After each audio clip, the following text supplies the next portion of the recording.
আসসালামু আলাইকুম। অবিরাম বাংলা সংবাদে সবাইকে স্বাগত জানাচ্ছি। আমি শামীমা আক্তার। শুরুতেই বিআরবি কেবল সংবাদ শিরোনাম। প্রথম কর্মদিবসে স্মৃতিসৌধে মুক্তিযুদ্ধের বীর শহীদদের প্রতি এবং জিয়াউর রহমান ও খালেদা জিয়ার সমাধিসৌধে শ্রদ্ধা জানাবেন প্রধানমন্ত্রী তারেক রহমান। সচিবালয়ে প্রধানমন্ত্রীর দাপ্তরিক কার্যালয় প্রস্তুত। প্রথম দিনে মন্ত্রিপরিষদ সদস্যদের সঙ্গে বিশেষ বৈঠক ও সচিবদের সাথে মত বিনিময় করবেন নবনির্বাচিত প্রধানমন্ত্রী। জুলাই সনদের বাস্তবায়ন না করলে কোনো ছাড় দেওয়া হবে না, হুঁশিয়ারি জামায়াতের আমির ডক্টর শফিকুর রহমানের। রাজধানীতে পরিষ্কার পরিচ্ছন্নতা কর্মসূচিতে অংশগ্রহণ। এবং আজ থেকে রোজা শুরু সৌদি আরবে। কাল থেকে বাংলাদেশে শুরু হতে পারে রমাজান। সন্ধ্যায় বায়তুল মোকাররমে চাঁদ দেখা কমিটির বৈঠক।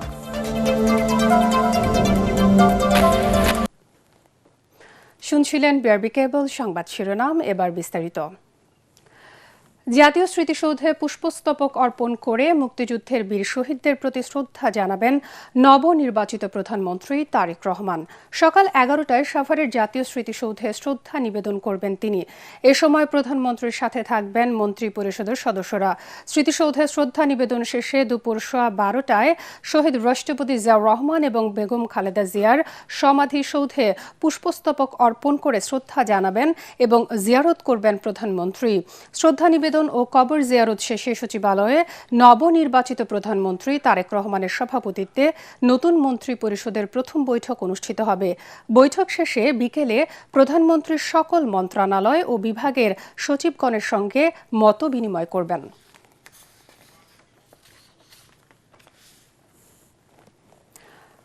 শপথের পর বুধবার প্রথম সচিবালয় অফিস করবেন নবনির্বাচিত প্রধানমন্ত্রী তারেক রহমান।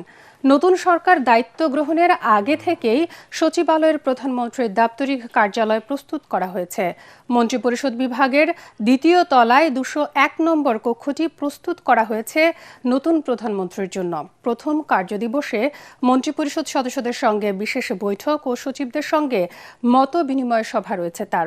সভা শেষে সচিবালয়ে দুপুরের খাবার গ্রহণ করে বিকেল 3টায় মন্ত্রিসভার বিশেষ বৈঠক করবেন প্রধানমন্ত্রী। বৈঠক শেষে বিকেল 4টায় সচিবদের সঙ্গে মত বিনিময় করবেন তারেক রহমান।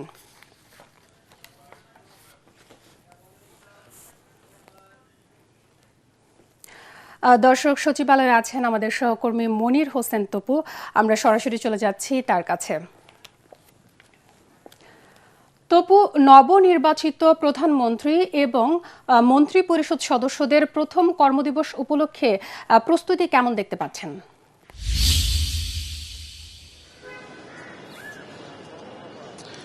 ধন্যবাদ শামীমা, আপনাকে জানিয়ে রাখি এরই মধ্যে এই সচিবালয় প্রাঙ্গণ এখন বলা চলে সাজ রব বিরাজ করছে এখানে।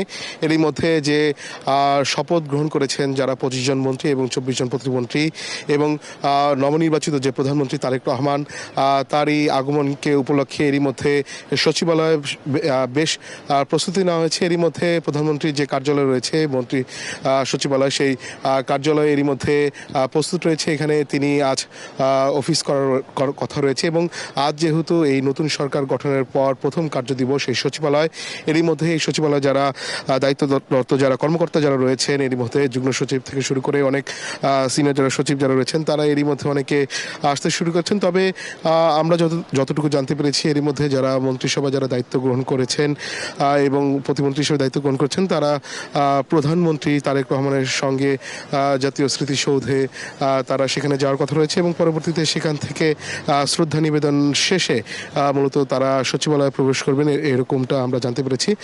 তবে এরই মধ্যে যে প্রধানমন্ত্রী তারেক রহমান সহ যে 50 সদস্যের যে মন্ত্রিসভা গঠিত হয়েছে, এরই মধ্যে যে তাদের যে দায়িত্বভার গ্রহণের জন্য তাদের যে কার্যালয়গুলো যেগুলো রয়েছে, সেই কার্যালয়গুলো এরই মধ্যে প্রস্তুত রয়েছে এবং এখানে নিরাপত্তার যে বিষয়টি আপনাকে একটু বলতে চাই। এরই মধ্যে সচিবালয়ে যারা দায়িত্বরত যারা নিরাপত্তায় রয়েছেন, তারা এরই মধ্যে সব ধরনের ধরনের প্রস্তুতি নিয়েছেন এবং এখানে যেহেতু বিগত অন্তর্বর্তী সরকার দায়িত্ব থাকাকালীন সময়ে যে সকল কর্মকর্তা কর্মচারী যারা রয়েছেন এরই মধ্যে তারা তাদের দায়িত্ব হস্তান্তর করেছেন এবং তাদের যে মন্ত্রণালয় যেগুলো রয়েছে সেই মন্ত্রণালয়গুলো আনুষ্ঠানিকভাবে বুঝিয়ে দেওয়া হয়েছে এবং এখানে মূলত বলা চলে যে নতুন মন্ত্রিসভার জন্য যে 50 জন যারা সদস্য রয়েছেন তাদের জন্য সচিবালয় এখন বলা চলে আনুষ্ঠানিকভাবে জানতে পেরেছি প্রস্তুত রয়েছে। তবে এখন পর্যন্ত সবশেষ যদি আপনাকে একটু বলতে চাই, যেহেতু আজকে প্রথম কার্যদিবস রয়েছে, সেই কার্যদিবস উপলক্ষে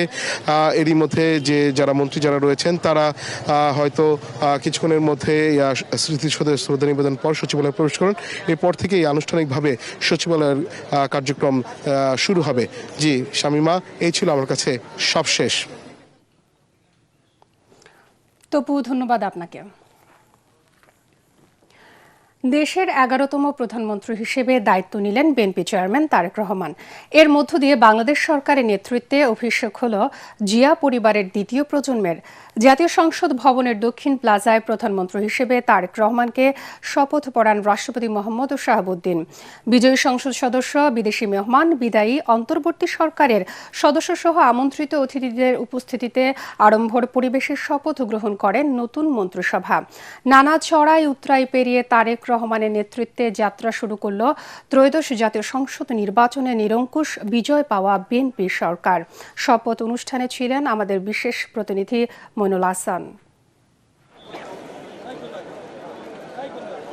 চিরাচরিত রীতি ভেঙে খোলা আকাশের নিচে বাংলাদেশের 11তম প্রধানমন্ত্রীর শপথ অনুষ্ঠান। এক বুক স্বপ্ন আর পাহাড় সম প্রত্যাশার চাপ নিয়ে প্রধানমন্ত্রী হিসেবে যাত্রা শুরু করলেন বিএনপি চেয়ারম্যান তারেক রহমান। 12 ফেব্রুয়ারি 2026 মঙ্গলবার পরন্ত বিকেলে জাতীয় সংসদ ভবনের দক্ষিণ প্লাজায় তারেক রহমানকে শপথ পড়ান রাষ্ট্রপতি মোহাম্মদ শাহাবুদ্দিন। তারেক রহমান সশস্ত্র চিত্রে শপথ করিতেছি যে আমি আইন অনুযায়ী সরকারের প্রধানমন্ত্রী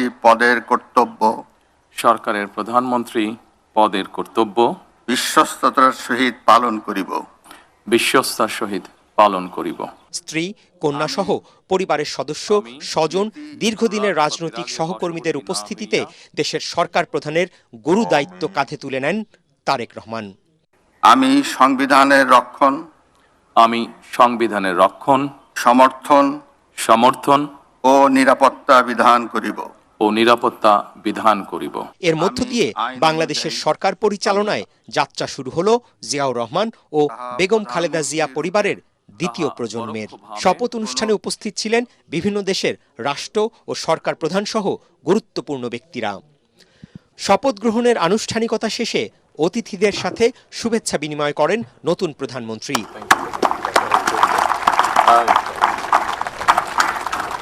রাষ্ট্রপতি মোহাম্মদ শাহাবুদ্দিন, বিদায়ী অন্তর্বর্তী সরকারের প্রধান উপদেষ্টা সহ বিশিষ্ট ব্যক্তিরা নতুন প্রধানমন্ত্রী তারেক রহমানকে অভিনন্দন, শুভকামনা জানান।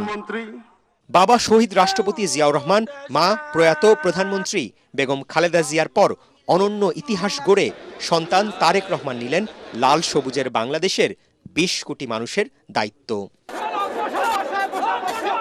90 দশকের শুরুতে তারেক রহমানের রাজনীতিতে আনুষ্ঠানিক অভিষেকের পর তৃণমূল প্রতিনিধি সম্মেলনের মাধ্যমে দলকে দৃঢ় সাংগঠনিক ভিত্তি এনে দেন তিনি। তারেক রহমানের ব্যক্তি ও রাজনৈতিক জীবন সবচেয়ে বড় চ্যালেঞ্জের মুখে পড়ে 2007 সালে 1/11-এর পট পরিবর্তনের মধ্য দিয়ে। মামলা, অবর্ণনীয় শারীরিক নির্যাতনে গুরুতর অসুস্থতা নিয়ে দেশ ছাড়তে বাধ্য হন তিনি। দীর্ঘ 17 বছরের নির্বাসিত জীবনে ছোট ভাইয়ের মৃত্যু, মা বেগম খালেদা জিয়াকে হাস্যকর অভিযোগে কারারুদ্ধ করা, দলের 50 লাখ নেতাকর্মীর বিরুদ্ধে মামলা, নির্যাতন, গুম, খুনসহ রাষ্ট্রীয় নির্যাতনের মধ্যেও দলকে ঐক্যবদ্ধ রাখেন তারেক রহমান। 24-এর গণঅভ্যুত্থানে ফ্যাসিস্ট শেখ হাসিনা সরকারের পতনের আন্দোলন সফল করতে অসামান্য ভূমিকা ছিল তারেক রহমানের। গেল বছরের 25 ডিসেম্বর দেশে ফেরার পর মা বেগম খালেদা জিয়াকে হারান তিনি। মা হারানোর শোককে শক্তিতে পরিণত করে ত্রয়োদশ জাতীয় নির্বাচনে দলকে নেতৃত্ব দেন তারেক রহমান। তার ম্যাজিক্যাল নেতৃত্বেই জাতীয় নির্বাচনে 2/3 আসনে বিজয়ী হয়ে সরকার গঠন করল বিএনপি। তারেক রহমানের নেতৃত্বে যাত্রা শুরু হলো গণঅভ্যুত্থান পরবর্তী নতুন বাংলাদেশের। তারেক রহমানের সংগ্রাম, পাহাড় সম চ্যালেঞ্জ মাথা নিয়ে যাত্রা শুরু করলেন তারেক রহমানের নেতৃত্বে নতুন সরকার। ভঙ্গুর অর্থনীতি, আইন শৃঙ্খলা পরিস্থিতির অবনতি, বেকারত্ব নিরসন, এই ধরনের চ্যালেঞ্জ মোকাবেলার উপরই নির্ভর করবে তারেক রহমান সরকারের সাফল্য ব্যর্থতা। এই চ্যালেঞ্জে তারেক রহমান কতটা সফল হবেন সে প্রশ্নের উত্তর পাওয়া যাবে ভবিষ্যতেই। মইনুল হাসান, এটিএন বাংলা, ঢাকা। এদিকে প্রধানমন্ত্রীর শপথ নেয়ার পর নতুন মন্ত্রিসভার সদস্যদের শপথ পড়ান রাষ্ট্রপতি মোহাম্মদ শাহাবুদ্দিন। শপথ নিয়ে নতুন মন্ত্রীরা জানান, হাজারো শহীদের রক্তের ঋণ আর গণঅভ্যুত্থানের আকাঙ্ক্ষা পূরণ করাই হবে নতুন সরকারের প্রধান লক্ষ্য। জানান, নতুন সংসদ গণমানুষের প্রতিনিধিত্ব করবে, বাংলাদেশের রাজনীতি হবে সংসদ কেন্দ্রিক। গণমানুষের ভোটে আসা প্রতিনিধিরা সবসময় জনগণের কাছে দায়বদ্ধ থাকবে। প্রতিশ্রুতি দিলেন, গণতন্ত্রকে প্রাতিষ্ঠানিক রূপ দেয়াই হবে বিএনপি সরকারের লক্ষ্য। বাংলাদেশের রাজনৈতিক অঙ্গনে এবং অর্থনৈতিক অঙ্গনে নেতৃত্ব দেবে। বাংলাদেশের রাজনৈতিক কার্যক্রম সংসদ কেন্দ্রিক হবে এবং বিএনপি সংখ্যাগরিষ্ঠ দল হিসেবে জাতিকে ইচ্ছিত লক্ষ্যের দিকে নিয়ে যাবে। এর মাধ্যমে আমরা বাংলাদেশের জনগণের রাজনৈতিক, সাংবিধানিক, গণতান্ত্রিক অধিকার ফিরিয়ে দিতে পারবো, একটা গণতান্ত্রিক অর্ডার ফিরে পাবো, মানুষ মুক্তভাবে কথা বলতে পারবে, চলতে পারবে এবং বাংলাদেশের একটি সরকার হবে এবং একটি সংসদ হবে, একটি সরকার হবে যারা জনগণের কাছে দায়বদ্ধ থাকবে। এটা রাষ্ট্রীয় ক্ষমতা নয়, রাষ্ট্রীয় দায়িত্ব। আমরা এই দায়িত্বের বোঝা যাতে বহন করতে পারি সেজন্য আমরা সহযোগিতা চাইব সকলের। এই জাতির ঐক্যটাকে ধরে রেখে এই ঐক্যকে শক্তিতে পরিণত করে, যেটা গণতান্ত্রিক সংগ্রামে হয়েছিল ফ্যাসিবাদ বিরোধী জাতীয় ঐক্য, এই ঐক্যকে শক্তিতে পরিণত করে এই জাতিকে এগিয়ে নিয়ে যেতে হবে।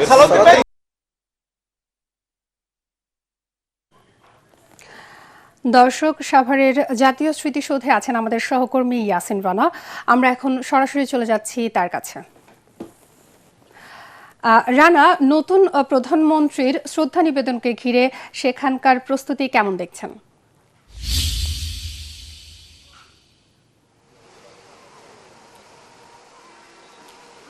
শামীম, আপনাকে ধন্যবাদ।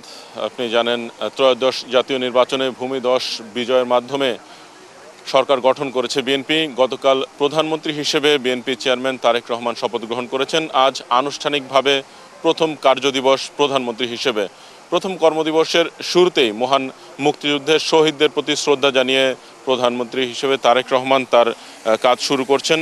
এখন এইখানে আপনি যেমনটি জানাচ্ছিলেন যে স্মৃতিসৌধে এখানে শ্রদ্ধা জানাতে আসবেন বেলা 11টার সময়। এখানে ইতিমধ্যেই ব্যাপক প্রস্তুতি নেওয়া হয়েছে। আইন শৃঙ্খলা বাহিনীর তাদের কর্মতৎপরতা বজায় রেখেছেন পুরো এলাকাটি। এখানে নিরাপত্তার চাদরে ঘিরে ফেলা হয়েছে। ইতিমধ্যেই এখানে যে মন্ত্রী পরিষদ যে গঠিত হয়েছিল গতকাল 49 জনের, তারা একজন একজন করে আসছেন এখানে এবং তারেক রহমান সম্ভবত এখানে 11টা বাজার ঠিক 15 মিনিট আগে এখানে পৌঁছাবেন, আমরা এই বিষয়টি ধারণা করছি। এবং তারেক রহমানের সাথে তার স্ত্রী জুবাইদা রহমান এবং তার কন্যা এখানে তার সাথে থাকবেন। এবং যে বিষয়টি জানানোর চেষ্টা করব, সাভার স্মৃতিসৌধ থেকে শ্রদ্ধা নিবেদন শেষে ঢাকায় রাজধানীতে জিয়া উদ্যানে সাবেক প্রেসিডেন্ট শহীদ জিয়াউর রহমান এবং সাবেক প্রধানমন্ত্রী বেগম খালেদা জিয়ার কবর জিয়ারত করবেন এবং শ্রদ্ধা নিবেদন করবেন।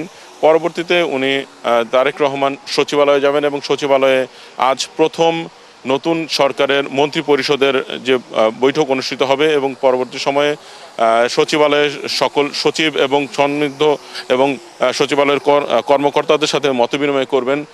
এই সাভার স্মৃতিসৌধ এলাকাতে এখন পর্যন্ত মন্ত্রীরা আসছেন এবং তারেক রহমান আসার পরবর্তী সময়ে আমরা বিস্তারিত তথ্য পরবর্তী সংবাদের মাধ্যমে আমরা তুলে ধরব। শামীমা। রানা, ধন্যবাদ আপনাকে। জুলাই সনদের বাস্তবায়ন না করলে কোনো ছাড় দেওয়া হবে না বলে হুঁশিয়ারি দিয়েছে জামায়াতের আমির ডক্টর শফিকুর রহমান। বলেন, সকলের উচিত সংসদে জুলাইয়ের চেতনা বাস্তবায়ন করা। আজ ভোরে ফজরের নামাজের পর রাজধানীর ৬০ ফিট এলাকায় পরিষ্কার পরিচ্ছন্নতা কর্মসূচিতে অংশ নিয়ে তিনি এসব কথা বলেন। জামায়াতের আমির বলেন, জুলাই না আসলে তারেক রহমান প্রধানমন্ত্রী হতে পারতেন না এবং তিনি নিজেও বিরোধী দলীয় প্রধান হতে পারতেন না। সংস্কারের মাধ্যমে দেশের সকল ধরনের আবর্জনা দূর করে একটি পরিচ্ছন্ন দেশ গড়ারও প্রত্যয় ব্যক্ত করেন তিনি। নিজ নিজ আঙিনা পরিষ্কার করলে দেশ পরিষ্কার হয়ে যাবে বলেও মন্তব্য করেন জামায়াত আমির। এর আগে প্রায় ঘণ্টাব্যাপী নিজ হাতে সড়কের আবর্জনা পরিষ্কার করেন সংসদের বিরোধী দলের এই নেতা। এই জুলাইয়ের কারণেই তো এই নির্বাচন হলো। এই নির্বাচন হওয়ার কারণে তারেক রহমান সাহেব হয়েছেন প্রধানমন্ত্রী, আমি হয়েছি বিরোধী দলীয় নেতা। এই জুলাই না আসলে কি আমরা এটা হতে পারতাম? এই খেদমতের এই সেবার সুযোগ পেতাম? তাহলে জুলাইকে আমাদের অবশ্যই স্বীকৃতি দিতে হবে, সম্মান করতে হবে এবং জুলাইয়ের আকাঙ্ক্ষার ভিত্তিতে যে সমস্ত সংস্কার প্রস্তাব সামনে এসেছে এই সবগুলা বাস্তবায়ন করা হবে এই সংসদের পবিত্র দায়িত্ব। যদি সরকারি দল উদ্যোগ নেয় আমরা বিরোধী দল হিসাবে সর্বাত্মক সহযোগিতা করব। সরকার যদি উদ্যোগ না দেয় তাহলে আমরা জনগণের হয়ে সেখানে কথা বলব, আমরা কিন্তু ছেড়ে দেব না। এই আবর্জনা রাস্তার ময়লা, ড্রেইনের ময়লা, সোলার ময়লা থেকে শুরু করে মানুষের মনের আবর্জনা আমরা দূর করতে চাই।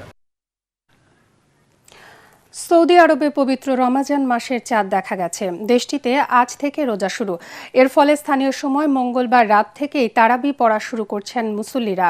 আরব দেশগুলোতে আজ থেকেই রমাজান মাস পালন শুরু হয়েছে। এদিকে আজ সন্ধ্যায় রমাজান মাসের চাঁদ দেখা দিলে আগামীকাল থেকে বাংলাদেশে শুরু হবে রোজা। এ নিয়ে সন্ধ্যায় বাইতুল মোকাররমে জাতীয় মসজিদে চাঁদ দেখা কমিটির বৈঠক হবে। দৃষ্টি চট্টগ্রামের ৩৪ বছরে পদার্পণ উপলক্ষে বন্দরনগরীর জেলা শিল্পকলা একাডেমি মিলনায়তনে অনুষ্ঠিত হয়ে গেল প্রতিষ্ঠা বার্ষিকী আয়োজন। সংগঠনের প্রতিষ্ঠাতা মাসুদ বকুলের সভাপতিত্বে আয়োজিত অনুষ্ঠানে উপদেষ্টা, সংগঠক এবং সদস্যদের পাশাপাশি চট্টগ্রামের বিভিন্ন বিশ্ববিদ্যালয়ের উপাচার্য এবং গুণীজনেরা উপস্থিত ছিলেন। কেক কেটে অনুষ্ঠানের উদ্বোধন শেষে সাবেক ও বর্তমান নেতৃবৃন্দ সহ বিশিষ্ট ব্যক্তিদের সম্মাননা প্রদান করা হয়। এ সময় বক্তারা সংগঠনের ৩৩ বছরের পথ চলার স্মৃতিচারণ করে ভবিষ্যতে সামাজিক এবং মানবিক কার্যক্রম আরও জোরদার করার প্রত্যাশা ব্যক্ত করেন। সাংস্কৃতিক অনুষ্ঠান শেষে আগামী দিনের কর্ম পরিকল্পনা তুলে ধরে সবার সহযোগিতা কামনা করেন সংশ্লিষ্টরা। জয়পুরহাটে এবার আলুর বাম্পার ফলন হলেও দাম ভালো না পাওয়ায় চরম বিপাকে সেখানকার কৃষকরা। গত বছর লোকসান হওয়ায় চলতি বছর ভালো দাম পাওয়ার আশায় ছিলেন তারা, কিন্তু উৎপাদন খরচে তুলতে না পারায় হতাশায় ভুগছেন এ জেলার কৃষকরা। ন্যায্য মূল্য পেতে সরকারি হস্তক্ষেপ কামনা করছেন তারা।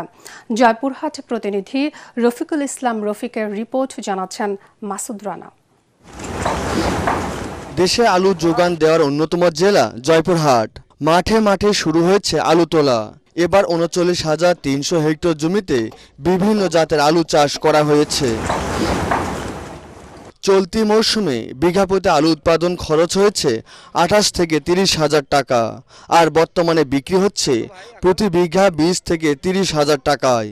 এভাবে আলুর দাম কমে যাওয়ায় লোকসানের বোঝা নিয়ে চরম হতাশ ও বিপাকে চাষিরা, তাই ন্যায্য মূল্য চান তারা। ২ বছর তো দেখা যাচ্ছে আলুর পরিস্থিতি খুবই খারাপ। যে বাজার যাচ্ছে এর চেয়ে যে খরচ দ্বিগুণ হয়ে যাচ্ছে, আর আমরা লস কাটে কাটে আর কত খাবো। সরকার যদি আলু বিদেশে কোনো ইনপুট করে কোনো ব্যবস্থা করে আমাদের আলুর দাম বাড়ায়, তবে আমাদের গৃহস্থালী টিকবে। বিদেশে রপ্তানি ও সহজ শর্তে ঋণ দিয়ে আলু ভিত্তিক শিল্প কারখানা গড়ে তোলার দাবি এই ব্যবসায়ী নেতার। কৃষকরা ন্যায্য মূল্য না পাওয়ার জন্য আলু চাষে অনীহা তৈরি হয়ে গেছে তাদের মাঝে। এজন্য সরকার যদি আমাদের ব্যবসায়ীদের নিয়ে বসে কোনো সহজ শর্তে কম সুদে ঋণ দিতে পারে, তাহলে এখানে অনেক উদ্যোক্তা তৈরি হয় এবং এই আলু বহির্বিশ্বে আমরা এক্সপোর্ট করতে পারি। আলু চাষ করে কৃষককে লাভবান করতে নতুন সরকারকে উদ্যোগ নিতে হবে বলে জানালো জেলা কৃষি বিভাগ। ছোট ছোট ক্ষুদ্র উদ্যোক্তা বা মাঝারি উদ্যোক্তা বা বড় শিল্প কারখানা, আলু ভিত্তিক কারখানা তৈরি করা যায়। এতে একদিকে যেমন এখানকার লোকজন চাকরি পাবে, দ্বিতীয়ত আমাদের কৃষক ভাইরা আলু ন্যায্য মূল্য পাবে। লোকসান কাটতে আলু রপ্তানি, আলু ভিত্তিক শিল্প কারখানা ও উদ্যোক্তা তৈরিতে নতুন সরকার পদক্ষেপ নেবেন এমন আশায় আছেন জেলার কৃষকরা। Bureau report, ATN Bangla. নেত্রকোনার সীমান্তবর্তী দুর্গাপুর ও কলমাকান্দার পাহাড়ি জনপদে রয়েছে পানির ব্যাপক সংকট। চাহিদা পূরণে নারী এবং শিশুদের প্রতিদিন দূর পাহাড় পাড়ি দিয়ে পানি সংগ্রহ করতে হয়। নিরাপদ পানির অভাবে অনেক পরিবার বাধ্য হয়ে দূষিত পানি পান করায় দেখা দিচ্ছে অসুখ। পাহাড়ি এলাকা হওয়ায় অনেকটা আড়ালেই রয়ে গেছে এই মানবিক সংকট। আর তাই সংশ্লিষ্টদের প্রতি কার্যকর উদ্যোগ এবং স্থায়ী সমাধানের দাবি জানিয়েছে ভুক্তভোগী মানুষ। নেত্রকোনা থেকে সোহেল মিয়ার রিপোর্ট, জানাচ্ছেন জাহেদুল আলম। নেত্রকোনার সীমান্তবর্তী দুর্গাপুর আর কমলাকান্দার পাহাড়ঘেরা গ্রামগুলোর বিশুদ্ধ পানির জন্য সংগ্রাম প্রতিদিনের ঘটনা। শুকনো মৌসুমে বারোমারি, ভবানীপুর, গোপালপুর, লেঙ্গুরা, খারনই আর রাংছাতির অনেক গ্রামের পাহাড়ি ছড়া আর খালবিল শুকিয়ে যায়। তখন এক কলসি পানির জন্য নারী শিশুদের হাঁটতে হয় 1 থেকে 2 কিলোমিটার দুর্গম পাহাড়ি পথ। পর্যাপ্ত গভীর নলকূপ না থাকায় পানির সংকট এতটাই ভয়াবহ যে মানুষ বাধ্য হয়ে পান করছেন ছড়ার ময়লা কিংবা অগভীর কূপের ঘোলা পানি। পানিটা পালা না, আমরা কষ্ট করে অনেক দূর থেকে পানি আনি, পানির জন্য আমরা খুব কষ্ট হয়। আমরা দীর্ঘদিন পানির জন্য সমস্যায় ভুগতেছি। আমাদের বাচ্চাদের শরীরে চুলকানি হচ্ছে পানির জন্য। পরিষ্কার করে তারপরে জলটা সেকিয়ে নিই, পরে মনে করি ঘরে পানি খাই। আমরা দূর থেকে হাঁটতে প্রায় 3 কিলোমিটার হেঁটে আসতে হয় আমাদের। বিশুদ্ধ পানির তীব্র সংকটের কথা স্বীকার করে সমস্যা সমাধানের কথা জানান জেলা জনস্বাস্থ্য প্রকৌশল অধিদপ্তরের নির্বাহী প্রকৌশলী। যে পানি মানুষ আসলে বাথরুমের কাছে ব্যবহার করে, সেই পানি তারা আমার সামনে তুলে নিয়ে খাচ্ছে। আমার ডিপার্টমেন্ট, আমার মন্ত্রণালয় চেষ্টা করে যাচ্ছে, তবে খুব শীঘ্রই এইটার একটা সঠিক সমাধান হবে বলে আমার দৃঢ় বিশ্বাস। শুধু প্রতিশ্রুতি নয়, এই জনপদের মানুষের চাওয়া দ্রুত টেকসই সমাধান। Bureau report, ATN Bangla. এবার খেলার খবর।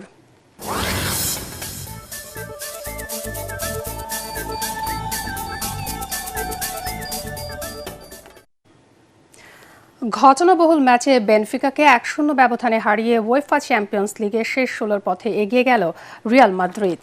নিজেদের মাঠে আক্রমণ, পাল্টা আক্রমণ আর উত্তপ্ত বাক্য বিনিময়ের লড়াইয়ে মেজাজ হারিয়ে শেষ দিকে বহিষ্কার হন বেনফিকা কোচ হোসে মরিনহো। গোলশূন্য প্রথমার্ধের পর খেলার 50 মিনিটে এমবাপ্পের কাছ থেকে বল পেয়ে স্প্যানিশ জায়ান্টদের লিড এনে দেন ভিনিসিয়াস জুনিয়র। পরে খেলোয়াড়দের ফাউল প্রবণতায় 10 মিনিট বন্ধ থাকে খেলা। শেষ পর্যন্ত 1-0 গোলের জয়ে মাঠ ছাড়ে রিয়াল মাদ্রিদ। আগামী বুধবার সান্তিয়াগো বার্নাব্যুতে ফিরতি লেগের ম্যাচে মুখোমুখি হবে দুদল। প্লে অফের অন্য ম্যাচে জয় পেয়েছে বরুসিয়া ডর্টমুন্ড ও প্যারিস সেন্ট জার্মেই। কানাডাকে 8 উইকেটে উড়িয়ে টি-20 বিশ্বকাপের সুপার 8 নিশ্চিত করল নিউজিল্যান্ড। কানাডার দেয়া 174 রানের টার্গেটে নেমে 30 রানে 2 উইকেট হারিয়ে বিপদে পড়ে কিউইরা। তৃতীয় উইকেটে রাচিন রবীন্দ্র এবং গ্রেইন ফিলিপ আর কোনো বিপর্যয় ঘটাতে দেয়নি। 146 রানের জুটি গড়ে 2 উইকেটে 176 রান তুলে 29 বল হাতে রেখেই তারা দলকে জয় পাইয়ে দেন। এর আগে চেন্নাইয়ে টসে জিতে ব্যাট করে যুবরাজ শর্মার সেঞ্চুরিতে 4 উইকেটে 173 রান সংগ্রহ করে কানাডা।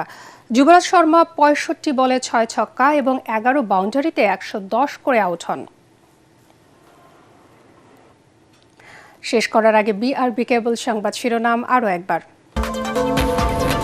প্রথম কর্মদিবসে স্মৃতিসৌধে মুক্তিযুদ্ধের বীর শহীদদের প্রতি এবং জিয়াউর রহমান ও খালেদা জিয়ার সমাধিসৌধে শ্রদ্ধা জানাবেন প্রধানমন্ত্রী তারেক রহমান।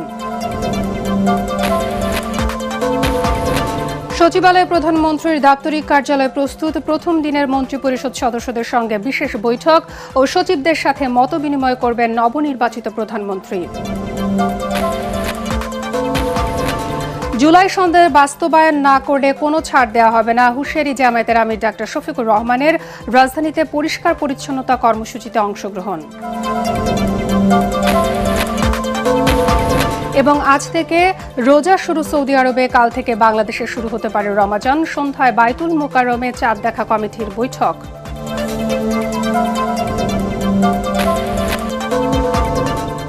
এটিএন বাংলার পরবর্তী সংবাদ দেখার আমন্ত্রণ জানিয়ে এখনকার মতো শেষ করছি। এটিএন বাংলা সংবাদ ইউটিউবে দেখতে ব্রাউজ করুন youtube/ATN বাংলা নিউজ। সাথে থাকার জন্য ধন্যবাদ সবাইকে।